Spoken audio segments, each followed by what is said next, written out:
This podcast is brought to you by Most Valuable Podcasts, leading the league in podcasting entertainment.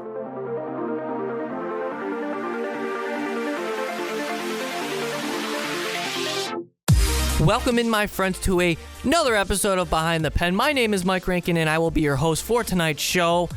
And real quick, I want to give a shout out to our Patreon page. If you would become a Patreon, we would very much appreciate it. Donate a couple dollars here and there each month for us to provide better content for you, and you also get exclusive content and rewards for becoming a Patreon. Go to patreon.com/mostvaluablepodcasts, and we would love you, even more so than we already do. So thank you very much for those who are, and for those possible in the future. We appreciate it. If you don't, that's cool. We have tons of content where you can find us on YouTube. Go to Most Valuable Podcasts and subscribe to our YouTube channel. Tons of content on mostvaluablepodcast.com. And boy, do I have a show in store for y'all today. Now, another real quick thing. I did a show with Brian Billick of FutureSox.com, who's a White Sox writer and follower, and he's close with the organization. He's got inside scoops, and he was actually one of the main guys to break the James Shields news. He also was right on top of the Tim Anderson call-up. So check that out. It'll be on our channel, Behind the Pen. It'll be an exclusive interview with Brian Billick. He's going to go through all the roster moves the White Sox went over, and, it's good stuff, so you should listen to it. Let's open it up with the NBA Finals now. Oh, boy. All right. First of all, you must listen to Most Valuable Podcast preview of the series, and there's reactions after every game. But for me, I haven't really talked about the NBA Finals until now. So this is what I saw. Now, they're going into Game 4 tonight as I record this podcast. So it could be 3-1 going back to the Oracle. It could be 2-2, and we're looking at a 7-game series. But for right now, I'm just going to evaluate what I saw. And it's kind of entertaining, despite the fact that pretty much every single game has been a blowout. And boy, I didn't know if Cleveland would be able to bounce back after getting absolutely obliterated in Golden State in Game 1 and 2. We saw Steph Curry, Klay Thompson, Draymond Green kicking people in the nuts all over the place. Does Cleveland have a chance to win the title? Now, I picked Cleveland in 7, and I'm not going to back away from that, but I'm also going to talk about why Golden State's going to win in possibly less games than 7. Because the way they defend the Cavs is something that is going up against what Cleveland has done all year. Now, what Cleveland's done all year, they like to shoot the three, and that's obvious. And they're able to win games solely by hitting like 20-something threes. And that's okay. You can live and die by it. But what Golden State does very well, and this is obvious, they're able to close out shooters. Now, this is a problem, especially with players like Kevin Love, because now Kevin Love is a very unique big man because he's able to hit the long jump shot, and he's able to win matchups down low. Yeah, he needs work down by the block, sure. But he is obviously a huge cog in the well-oiled machine that is the Cleveland Cavaliers. But he has been non-existent in this series, and now he's injured, and I'm not going to say Cleveland needs him in the lineup for them to win because they proved that they can win without him in Game 3. But if he's healthy, you got to start him. Now, I know I listened to Ricky and Sean evaluate their reactions after Game 3, and they were talking about benching Kevin Love, but I don't think Kevin Love off the bench gives he gives you value, but you start him and you limit his minutes as the game goes by. I don't think him coming off the bench is going to help his game more than, it's already damaged by starting. So Kevin Love, hopefully he's healthy, but really the story is LeBron James and Kyrie Irving. In the first 2 games, I was a little disappointed because, everybody's hard on LeBron, and rightfully so. I have my opinions on LeBron James, but I also acknowledge the fact that LeBron is the best player in basketball. Now, don't give me this garbage that Steph Curry's better. Steph Curry might be a more productive player at this point in his career, but LeBron James is the best player in the NBA. His skill set is to the fact that he can do everything. And I don't even have to go over this because you already know. He's able to stretch the floor in transition, hit a three, hit an open jumper, And at some points he comes up short, obviously, in big situations, which now I'm kind of getting off topic here, but this brings up a conversation with the whole Michael Jordan comp. Now, if they're going to comp anybody, it should be Kobe to Michael, because Kobe, his skill set is probably closely resembles Michael, but nobody's going to touch Jordan. So enough is enough with this freaking comps, because Michael Jordan is on his own level, and then there's everybody else. Once you hit as many game-winning jumpers, you do as many things as Michael Jordan did throughout his career, then come talk to me. And I haven't seen that yet from really anybody. Probably the closest player I could comp to Michael is Kobe Bryant. But anyway, back to this LeBron stuff. LeBron James is the best player in the NBA in his own right. And that doesn't take away the fact that he needs to step up in the finals, and he did in Game 3. He did in Game 3, and I'm looking forward to see how he responds in Game 4 and 5.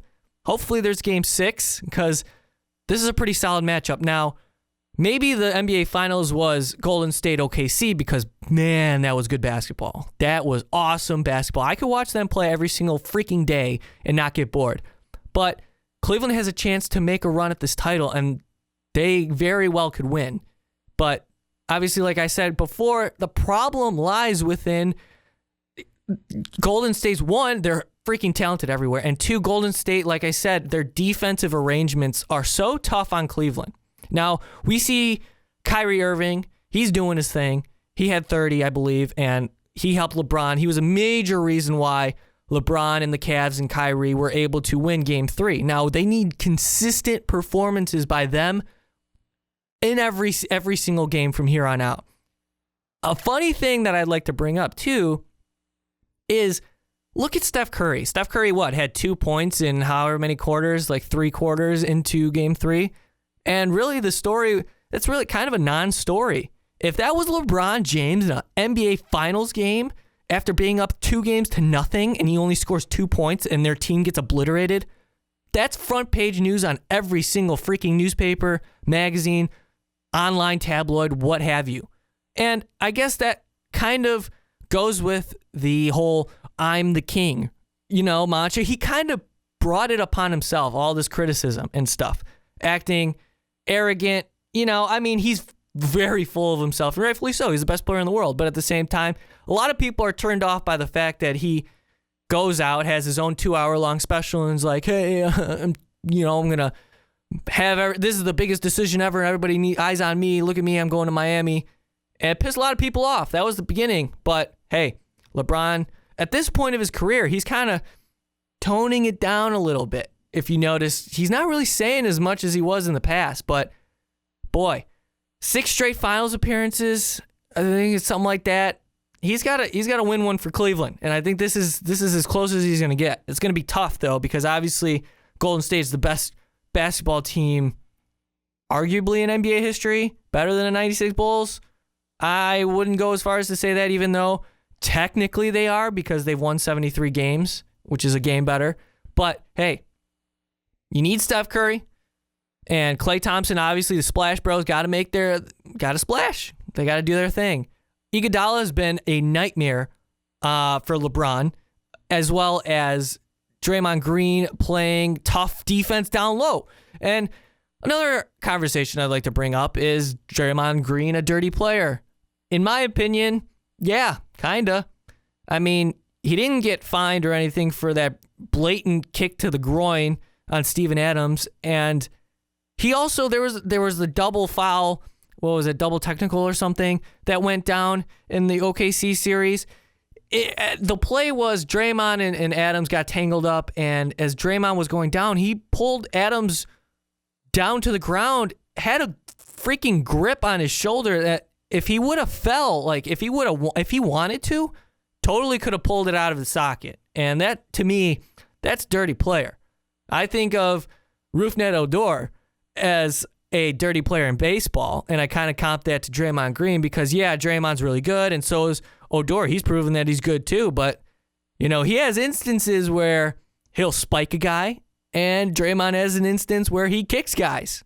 And how can you not control the freaking leg of yours that goes up over your head as you're like that doesn't happen. You're trying to hurt somebody, and you just got to cut that out.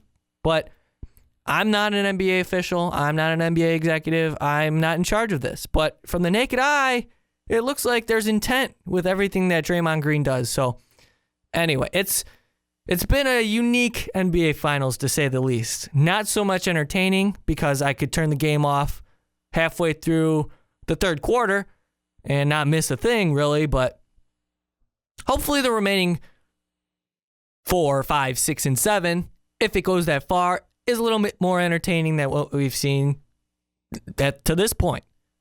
And I still got to stick with my Cleveland in 7 pick, but all right, LeBron, stop trying to be a facilitator. This is your time. This is why they got you in Cleveland. You got to be the man. You got to be the king. You got to be able to take the winning jump shot. Don't be afraid to not pass. And I know Cleveland was very good throughout the entire season because LeBron was able to get guys involved. But LeBron, man, this is the finals. This is you. You're the best player. Prove it. Show me. Show everyone why they should shut the hell up when they're like, oh, LeBron sucks. Because you don't, and you're good. So make some shots down the stretch and stop passing when it's obvious your team can't hit an open jump shot. Especially, as I mentioned, the way Golden State closes out on shooters, you got to take control, my man. You can do it. You can bring Cleveland their crown that they've been so wholeheartedly waiting for. You got this, LeBron. But they're not. Even though I have them in 7, they're not going to. Golden State's just too good. They got too many weapons. And quite frankly, Cleveland doesn't have enough on offense to match Golden State's up-tempo pace, their ability to score pretty much at will. And boy, though, the only thing is if Steph Curry plays like he did in Game 3, Cleveland's got a shot. But other than that, it's Golden State's series to lose.